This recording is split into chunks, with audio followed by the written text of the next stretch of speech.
From Yahoo Finance, this is Electionomics. I'm Rick Newman. And I'm Alexis Christoforous. Thanks so much for being with us for this episode of Electionomics. Today we are talking about what it's going to take for President Donald Trump to make it back into the good graces with voters. He continues to trail presumptive Democratic nominee Joe Biden in most polls by double digits, and he is losing ground in swing states like Florida and Texas.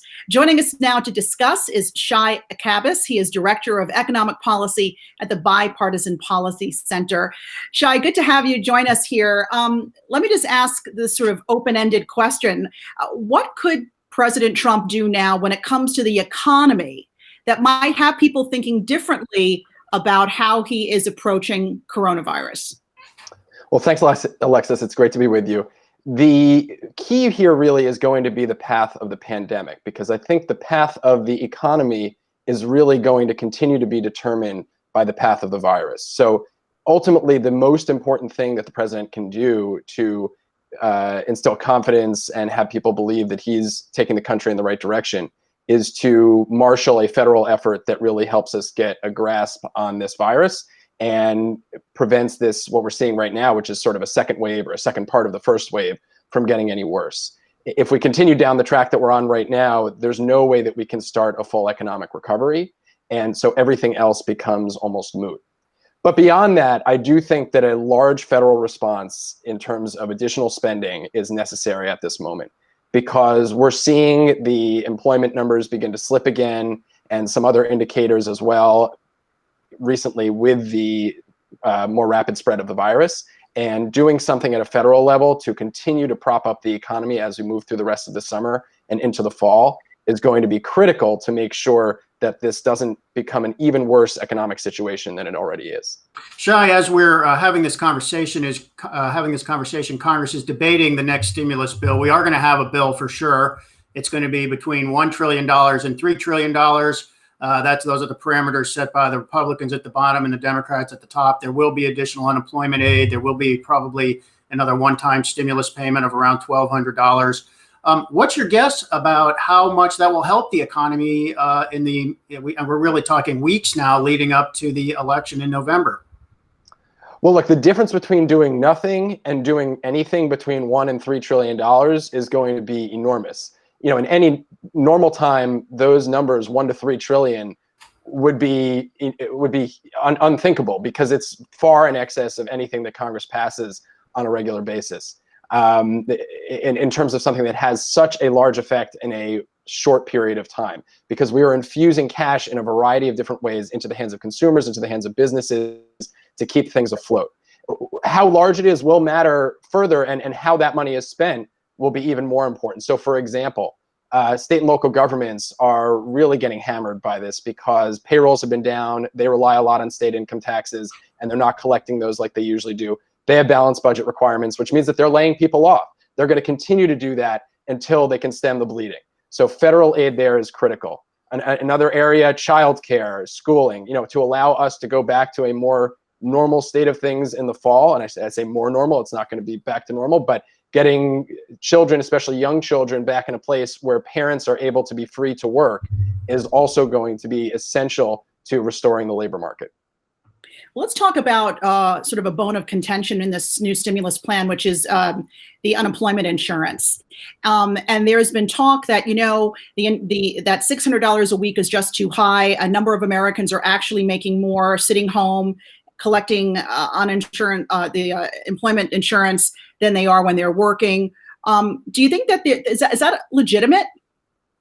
I think it is. I mean, there are a lot of factors that we should consider when constructing the unemployment insurance policy. So I don't think by any means this is the only thing that we should think about. So for example, childcare is incredibly important too. Until we fix that, a lot of people aren't able to go back to work. But frankly, about 20% of people are getting paid twice as much through unemployment as they were through their jobs. It's estimated that 2/3 are getting paid more than their prior wages. That's a significant number. And on the margins, that's going to make a difference in terms of people returning to the labor force. And even more importantly, as we hope to start the labor market recovery, once the pandemic becomes more under control, that's going to serve as an inhibitor to getting people back into work, because some people are going to be affected by that incentive, especially if it's extended for another long period of time, like 6 months or even longer than that.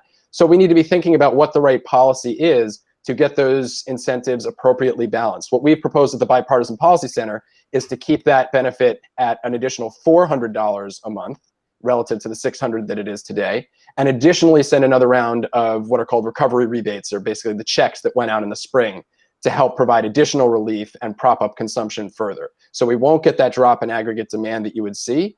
And we're also making sure that we balance the incentives between staying home and going back to work. So it looks like you might get your way, I would say, because I mean, if you have the Democrats, they want $600 a week, and Republicans want $200. Well, the middle of that is $400, which is your number. Well, that would be great. I mean, we've certainly been in touch with a lot of folks on Capitol Hill. I think there are a lot of others that are involved in this discussion, but ultimately our goal at the Bipartisan Policy Center is to make a difference towards constructive policies. So I think it would be good if they landed in that place. This is obviously only a small part of the package that's needed, but it's an important part because we've got somewhere north of 30 million people who are relying on these benefits right now. And if they were to just get the rug pulled out from under them, it would be almost unfathomable in terms of the consequences, not only for those households, but for the economy at large. Do you think, though, that $400 that you mentioned would be enough to maybe change voters' minds? People who might have been on the fence about the president, maybe they see him pass something like this, they go, you know what? Okay, I can get on board with that.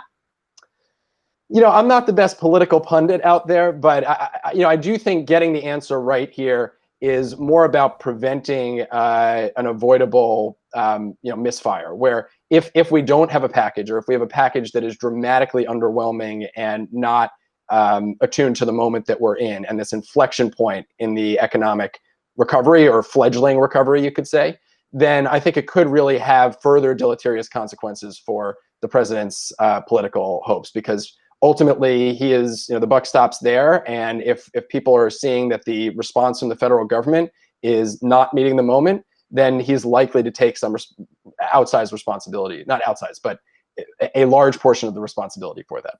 So it seems likely that we are going to have a package passed by early August, mid-August at the latest. It's probably going to be about $1.5 trillion. That's a lot of money, Shai, as you pointed out. And we are going to get some kind of ongoing unemployment added federal benefit there. So my question, Shai, is, we're still down about 15 million jobs, and there are signs that the economy is not actually improving. It's going the other direction. Once that stimulus passes, do you think that will be enough to make people feel like the economy is getting better in the weeks before the election? Or is it just going to be enough for us to tread water where we are without any real tangible improvements? That's a great question. I think the answer, again, comes back to the path of the virus. If the virus progresses in a way that it continues to be out of control, we have tens and tens of thousands of cases every day and above 1,000 deaths on a daily basis, I think almost nothing that the federal government can do from an economic standpoint is going to make it feel like we're really progressing into a recovery. Because people are just going to be scared and their behavior is going to stay affected in that way. I mean, that's basically the status quo that we're at right now for the foreseeable future, right? I agree. I mean, if things take a turn for the better, as they did in, if you just think back as recently, I should say, as May, early June, things were looking up and things were improving. So if we get back to a state where that is the case, and perhaps even more so over the next several months, I think that there is a possibility that this type of additional support from the federal government could jumpstart the beginning of an economic recovery. At best, though, I think unemployment is going to stay in the high single digits, if not the double digits, through November. And so that's going to paint an economy that is in a troubled picture, if not a devastating one. Right now, over 50% of households have had some employment impact in terms of the income that they're taking in affect them. And when that's the case, unless that number goes down dramatically, I think it's hard to see people feeling really good about where the economy is. Yeah, we actually got consumer confidence numbers from the Conference Board this week, and they showed that especially the short-term outlook has really gotten quite dire for a number of Americans. And I guess no surprise to find that's happening in states where the virus is raging on. States like Florida, California, Texas, Michigan, also very low confidence. And people didn't have a lot of confidence in their own finances. I mean, right now you have 1 in every 5 Americans or about 30 million Americans receiving some sort of unemployment insurance, which brings me to my next point, Shai. All of this spending, all of this pandemic spending is really doing a number on the deficit. And I know you have something called a deficit tracker at the Bipartisan Policy Center. You look at the deficit and trends month over month. June represented another record-breaking deficit. I'm looking here, $864 billion. How much of that came from— That's for 1 month, right? And should we be caring? I mean, because, right, Rick, we talk about it all the time. A lot of politicians say, we have to spend now. We cannot worry about the deficit. Yeah, I mean, all those points are correct. It is unfathomably large. These are unprecedented deficits. We've never run monthly deficits that are this large. The deficit this past month was almost as large as the deficit for the year in the prior several years. But I think that last point that you made is critical. Right now, we need to focus on what is squarely in front of us, which is providing the aid that the economy needs. If we don't do that and we get into a downturn that's even worse than, say, the Great Recession, and it looks more like a depression, nothing we do on deficit reduction is going to matter, because we're just going to be in for a world of hurt regardless of what the federal response is on fiscal policy. So we need to make sure that we support the economy through this period. Hopefully this period that the crisis is raging, or the pandemic is raging, will be shorter rather than longer, because the longer this goes on, the more it's going to cost. But until we get to the other side of that, we really can't start to worry about reining in fiscal policy. That said, when we do get to the other side, there's going to be a very large problem waiting for us. What kind of problem is that going to be? I mean, budget hawks have been saying for years, literally, maybe decades, literally, that the U.S. national debt and the annual deficits are so large they're going to start to cause a crowding out problem. Interest rates are going to go up and so forth, and it has not happened. So, what is that problem going to look like when it finally becomes a problem? Yeah, so right now we expect that in this fiscal year, the debt may exceed 100% of GDP. It might be larger than the size of our economy. The only other time that has happened in history is right after World War II, when it was 106% of GDP. Within a year or so, we'll be beyond that. So this is uncharted waters for the US economy. The worst part about it is that we're headed in a direction where that number is going to climb without stopping. And that's unsustainable by definition. We don't know when we're going to hit a wall and interest rates are going to spike and some investors are going to lose confidence that we're going to repay all of that debt. But it will happen at some point if we keep going on the path that we're on. So responsible policymaking would say that we need to gradually put in place reforms to spending and revenues that bring us more towards a sustainable path. That's what the Fed chair has called for. That's what CBO directors have called for. That's what a lot of us on the outside have called for. And that's what Congress is ultimately going to need to do. The challenge is that there is there's no red flag moment until you hit that spot where investors begin to lose confidence and you're having to pay a lot more in interest rates and it's crowding things out of the budget and it's slowing economic growth.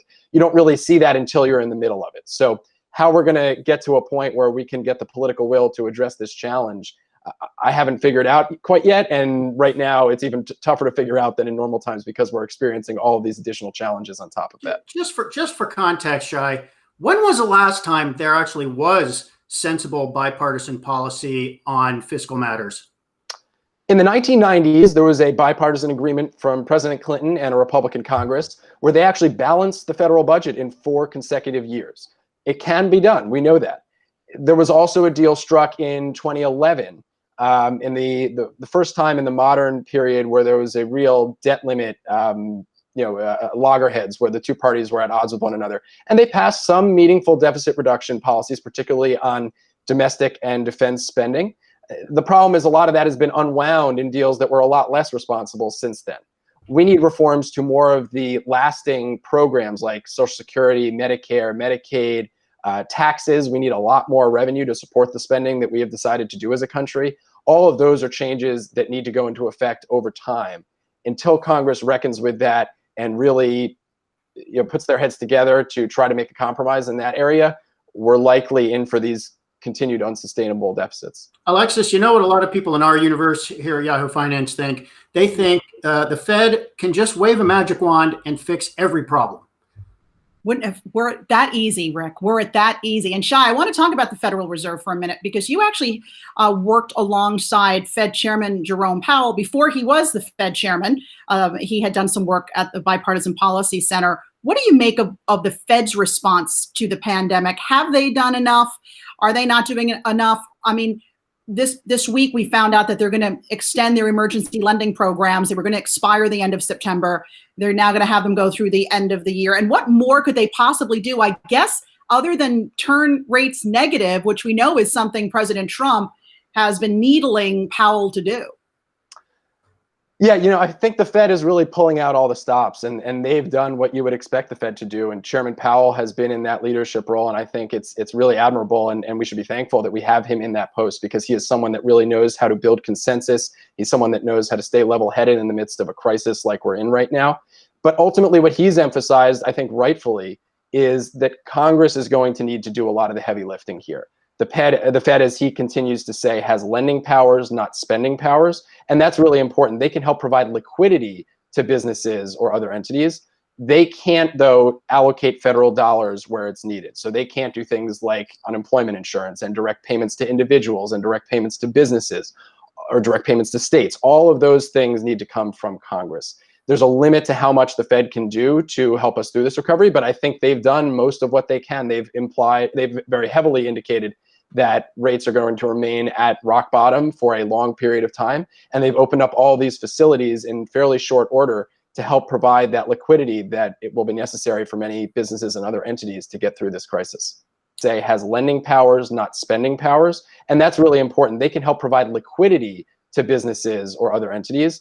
They can't, though, allocate federal dollars where it's needed. So they can't do things like unemployment insurance and direct payments to individuals and direct payments to businesses or direct payments to states. All of those things need to come from Congress.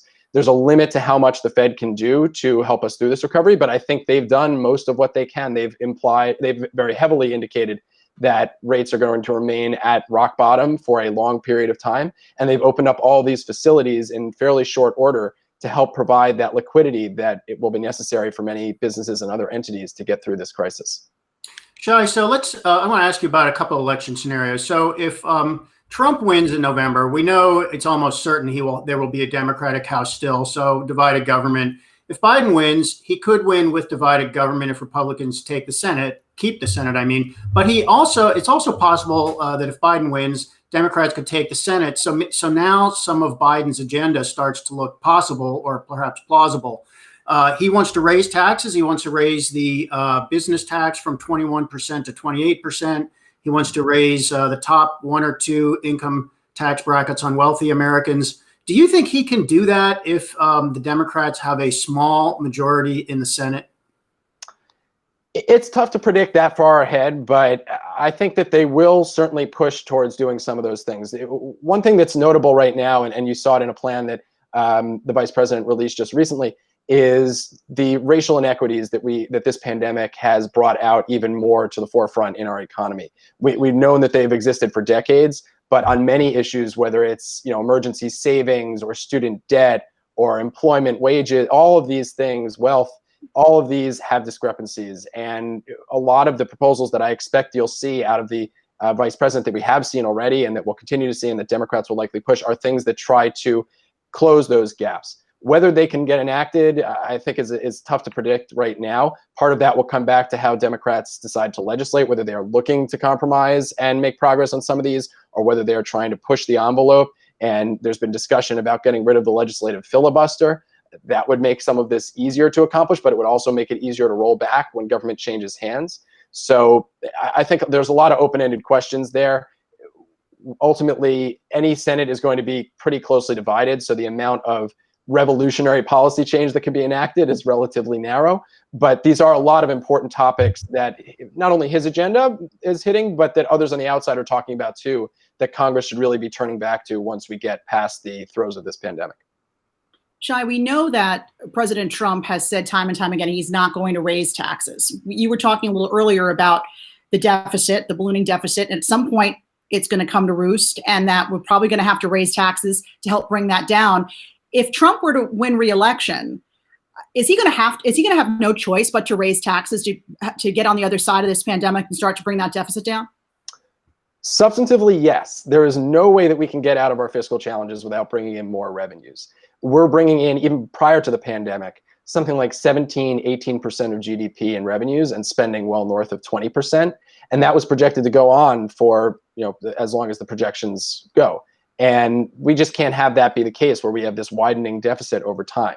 There's no way that spending can be brought down by that much. A lot of the programs that people rely heavily on, like Social Security, like Medicare, Medicaid, even if we make reforms, they're going to take a while to go into place, and we're not going to dramatically pull out the rug from under seniors. So we're going to need additional revenues to come into the federal government. Whether the president and Congress will be responsible enough to see that and make that decision and put it into place, that's a politically tough thing to do, because nobody wants to see their taxes go up. But ultimately, if we don't do it in time, we're going to be in for much worse economic consequences when we sort of come back to bite the bullet on, when we come back to bear out the reality that an ever rising debt will put upon the country. I want to go back to Biden's plan for a moment. He has had a lot of things to say about his economic plan during the last few weeks. He calls it the Build Back Better plan. He's got 4 pillars. You're familiar with his economic plan, Shai. What do you like about Biden's ideas, and what do you perhaps dislike about his ideas?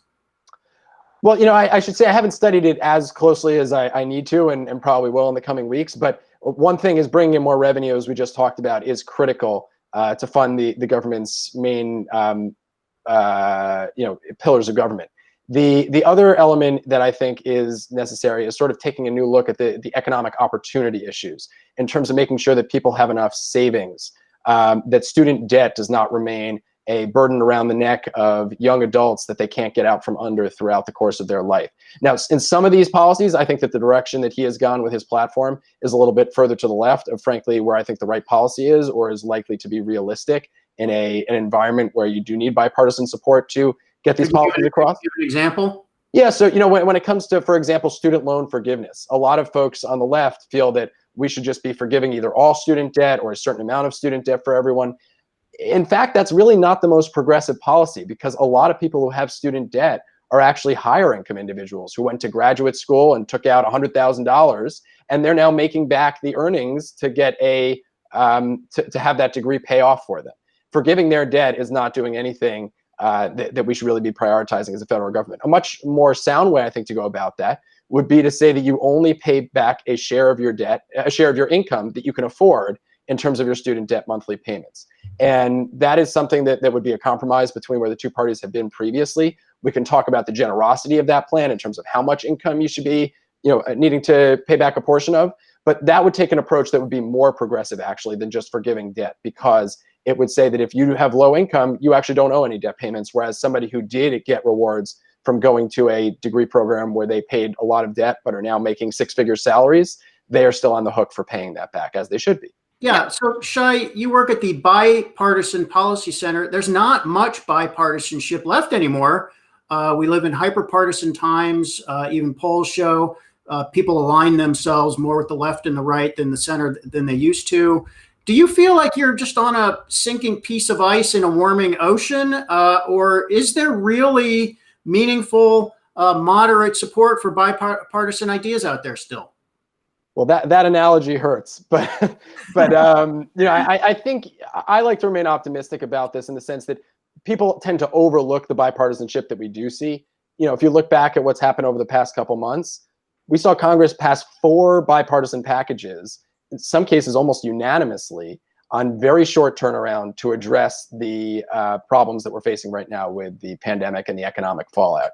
We're clearly seeing a little bit more difficulty on this 5th round, and on a lot of the underlying issues that have persisted over time. But I tend to believe that we need bipartisan policy in order for it to be durable policy. If one party is making policy that's just going to get reversed by the other party when they come into power, we don't really have a system that can be stable and that we can rely on, particularly in the economic realm, into the future. So what I think the pandemic has shown is that there are these underlying economic problems in our society that relate back to this theme of economic opportunity, making sure that not everybody's going to have the same outcomes, but everybody has an equal chance in the economy to succeed. And I think both parties can get behind that. And that's what we at BPC are really stressing when it comes to a lot of these pocketbook issues. All right, we are going to leave it there. Shai Akabas, Director of Economic Policy at the Bipartisan Policy Center. Thanks so much for spending time with us on this episode. Yeah, thanks, Alexis and Rick. Really appreciate you having me on. All right, be sure to rate and review what you just saw and heard. You can follow me at Alexis TV News. And me at Rick J. Newman, never been banned. No, Twitter still allows you to be on their platform, right? Never been banned. Thanks, everybody. We'll see you next time.